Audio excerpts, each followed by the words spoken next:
Question 2 of the DBE paper usually deals with some sort of sequence or series. The question reads as follows.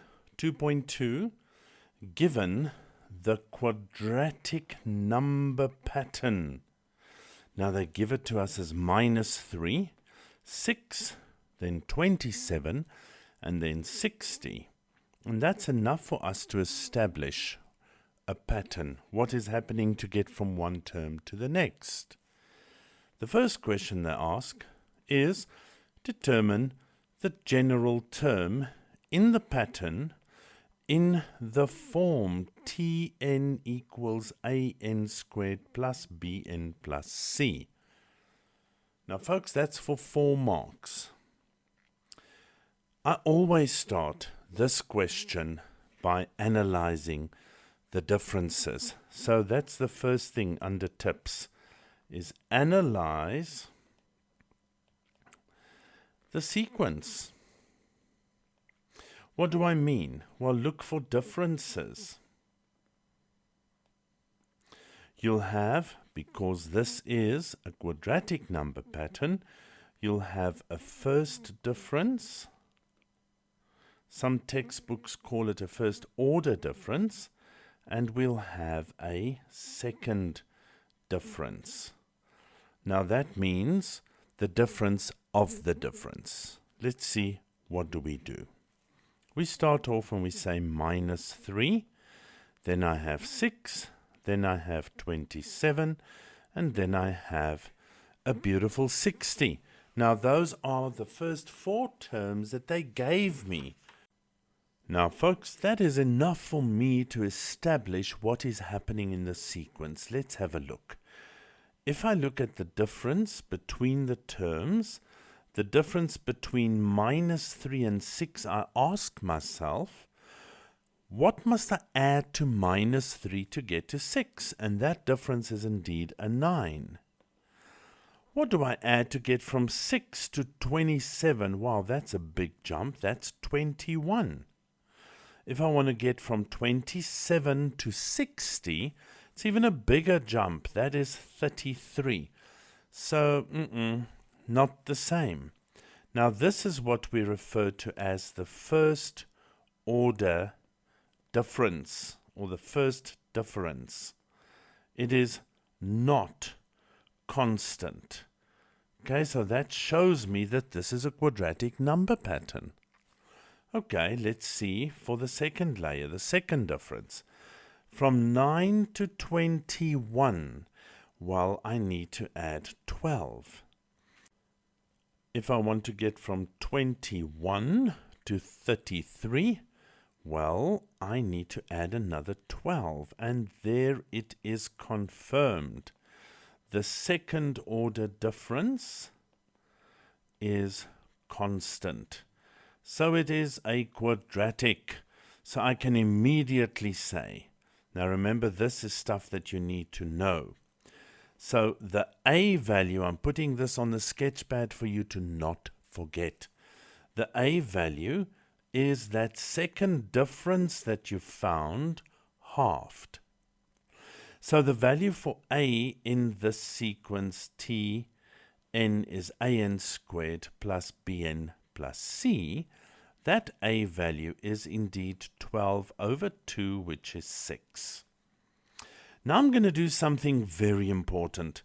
I am going to move to term 0. So let me put that hint or that tip for you on the sketchboard. I move backwards to T0. Why? Because this will help me to find the value of C. Why? Because there's no N at C. Okay, let's see what that entails. So I need to move back 12. So I say 9 minus 12 is indeed -3. Check yourself. -3 plus 12 is 9. Then I'm going to move into the 0 term. Okay, let's see what happens here. I go with the minus 3 and I take away another minus 3. Folks, be careful. This is going to read minus 3 minus another minus 3, which is indeed minus 3 plus 3, and that gives you a 0 for the constant term. Check yourself. This naught plus that minus 3 must give you this minus 3, and it does. So you can conclude that C is naught. Now we're going to run and see what do we have so far. Let's take some stock here. We've got Tn is equal to 6n squared plus a Bn and then plus 0. Remember, that's our equation, and that C is now a naught, so I don't even need to write it in.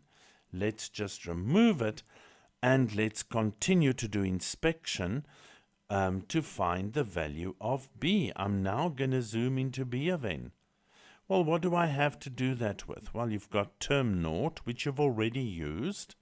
You've got term 1, term 2, term 3, and term 4. Folks, you are spoiled for choice. You can use any one of these to find the value of B. So why don't we just use the obvious one? Term 1, n is becoming 1. Okay, so we're going to use the fact that we know that term 1 is equal to minus 3. That means if n is 1, T1 is negative 3. So minus 3 is equal to 6 times that 1 squared plus B times 1. Now, folks, 6 times 1 squared is 6. This is B times 1, so I have B, which is equal to this negative 3, and the 6 goes to the left, in this case, becoming a minus 6. So that B value is indeed negative 9. And there's my equation. I can finally conclude that Tn is indeed 6n squared minus 9n for this quadratic equation. Folks, that's 4 marks. Work slowly. You do not want to stumble over double negatives or make silly mistakes which will cost you the marks.